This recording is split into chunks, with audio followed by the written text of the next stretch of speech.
கோலி talk Kollywood news. Balu Mahindra உடல் இன்னைக்கு தகனம். பல்லாயிரக்கணக்கானோர் திரண்டு கண்ணீர் அஞ்சலி. மறைந்த ஒளிப்பதிவாளரும் இயக்குனருமான பாலு மகேந்திராவோட உடல் சென்னையில தகனம் செய்யப்பட்டது. பாரதி ராஜா, மகேந்திரன், பாலா, அமீர், விக்ரமன் உள்ளிட்ட முன்னணி இயக்குனர்களோட பல்லாயிரக்கணக்கானோர் திரண்டு அவரோட இறுதி அஞ்சலி ஊர்வலத்துல கலந்துகிட்டாங்க.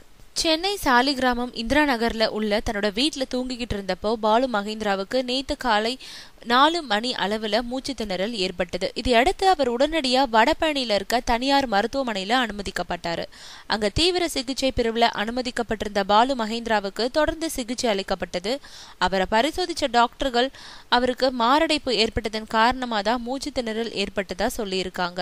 தொடர்ந்து சிகிச்சை அளிக்கப்பட்டது. இருந்தாலும் சிகிச்சை பலன் இல்லாம பாலு மகேந்திராவோட உயிர் பிரிஞ்சது.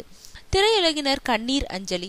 பாலு மகேந்திராவோட உடலுக்கு Kamal, Bharathi Raja, Ilaiyaraaja, Balachander, Mahendran, Vairamuthu, Bala, Ram, Sasikumar, Samuthirakani, KR, SA Chandrasekhar, Vijay, Surya, Sivakumar, Rekha, Srikanth, Pandiarajan, Pandiraj, Archana, PC Sriram உள்ளிட்ட ஏராளமான திரை நட்சத்திரங்கள் திரண்டு தங்களோட கண்ணீரை அஞ்சலியா செலுத்தினாங்க.